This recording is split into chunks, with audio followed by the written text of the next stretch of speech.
법무부의 이런 집단적, 분산적 그 피해 구제에 대해서 한번 제도적인 방안을 좀 한번 만들어 보라고 했는데 준비가 잘 되고 있어요. 법무부 법무실장입니다.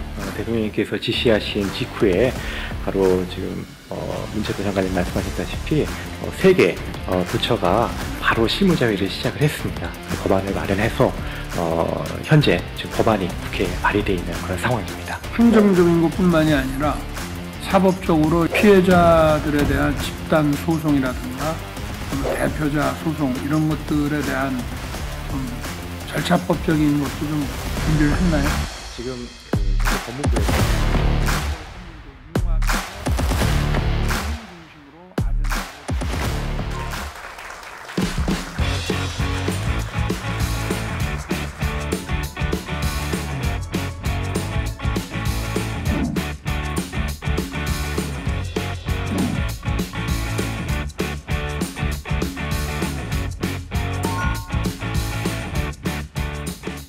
여러분 반갑습니다.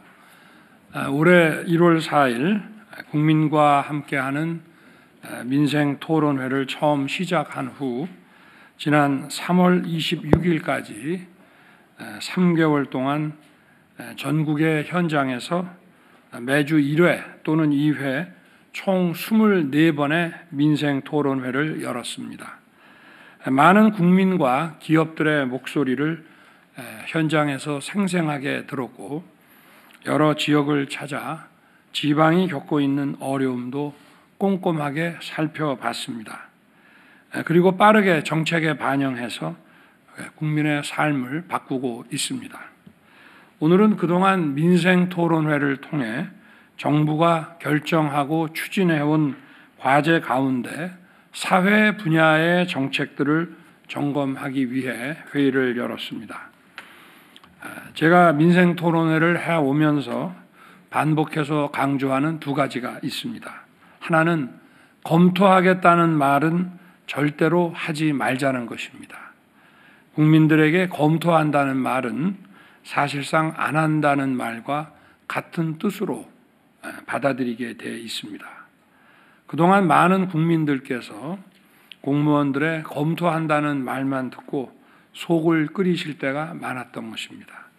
그래서 검토만 하지 말고 빠르게 행동에 옮기는 것을 민생토론회의 원칙으로 하고 있습니다.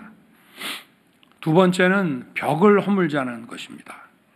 민생 현장의 여러 현안들은 규제, 지원, 예산 등이 여러 부처에 걸쳐 있는 경우가 많습니다. 그래서 부처 사이에 벽이 높으면 여기저기 단일 일만 많아지고 실제로 해결은 안 되는 경우가 많습니다. 그래서 민생토론회는 준비 단계부터 아젠다 중심으로 주제를 정하고 여러 부처들이 함께 참여하도록 했습니다. 실제로 많을 때는 무려 13개의 부처가 함께 참여하기도 했고 민생토론회에서 나온 과제들을 협업을 통해 풀어내고 있습니다. 우리 공직자들의 일하는 방식도 민생토론회를 거쳐가며 크게 바뀌었습니다. 무엇보다 현장의 문제들을 정책 수요자인 국민의 입장에서 먼저 생각하고 부처 간 벽을 허물어 머리를 맞대고 빠르게 해결책을 찾고 있습니다. 또한 지방정부와 중앙정부 사이에서도 높았던 벽이 무너지면서 유기적인 협업을 통해 지역의 문제들을 풀어나가고 있습니다. 이러한 기조로 민생토론회를 한 결과 정부가 후속 조치를 결정한 과제가 총 240개입니다. 민생토론회를 한 번 할 때마다 평균 10개의 실천 과제를 찾아낸 것입니다. 그리고 이렇게 찾아낸 과제들을 신속하게 해결해 나가고 있습니다. 지난주 금요일에 수서 동탄 간 GTX A 노선 개통식이 있었습니다. 지난 1월 25일 수도권 교통 문제 해결을 위한 민생 토론회를 열었는데 그때 약속드린 과제가 광역 고속교통망인 GTX 건설의 속도를 높이겠다는 것이었습니다. 수서 동탄 개통을 계기로 앞으로 GTX를 더 빨리 더 많은 지역으로 확장해 나갈 것입니다. 어제 제가 의료개혁에 대해 국민께 드리는 말씀을 발표했습니다. 의료개혁도 2월 1일 8번째 민생토론회에서 논의된 과제입니다. 그때 민생토론회에서 의료 인력 양성, 지역 의료 강화, 필수 의료에 대한 공정한 보상과 의료사고 법적 리스크 완화를 담은 의료개혁 4대 패키지를 내놓았습니다. 이어서 지난 2월 6일 의대 정원 2,000명 증원 계획을 발표했습니다. 지금 일부 의사들의 집단 행동으로 어려움을 겪는 상황이지만 국민을 위한 의료개혁을 반드시 이루어낼 것입니다. 특히 제가 애착을 갖고 있는 과제는 2월 5일 9번째 민생토론회에서 다룬 늘봄 학교입니다. 저는 올해만 늘봄 학교를 4차례 방문해서 아이들을 만나고 현장을 점검했습니다. 늘봄 학교는 지난 3월 2,741개 초등학교에서 시작하여 현재는 2,838개 학교로 늘어났습니다. 경기도 늘봄 학교 대기자 500여 명도 전부 해소돼서 희망하는 초등학교 1학년 학생 모두가 늘봄 학교에 참여하고 있습니다. 늘봄 학교에 참여하는 아이들이 양질의 교육 프로그램을 누릴 수 있도록 교육부, 문체부 등 중앙부처와 교육청, 지자체 그리고 학교가 원팀이 돼서 최선을 다하고 있습니다. 덕분에 많은 학부모님들과 아이들로부터 좋은 평가를 받고 있습니다. 앞으로도 정부는 늘봄 학교가 성공적으로 정착되도록 재정 투자와 지원을 아끼지 않을 것입니다. 민생토론회를 통해 즉각 해결한 문제도 많이 있었습니다. 특히 2월 8일 10번째 민생토론회는 소상공인과 중소기업을 주제로 열었습니다. 토론회에 참여한 자영업자께서 위조 신분증을 들고 온 청소년에게 속아서 술을 팔았다가 영업정지를 당했다는 억울한 사연을 얘기하셨습니다. 민생토론회 현장에서 식약처 담당 공무원에게 즉각 해결을 주문했고 바로 전국 지자체에 공문을 발송해서 억울한 일이 없도록 조치했습니다. 그리고 일주일이 안 돼서 적극 행정위원회를 통해 법령 개정 전에도 소상공인을 보호할 수 있도록 했습니다. 3월 26일 국무회의에서는 식품위생법 시행령과 청소년 보호법 시행령을 개정해서 억울하게 영업정지와 과징금을 받는 일이 없도록 법적 근거를 마련했습니다.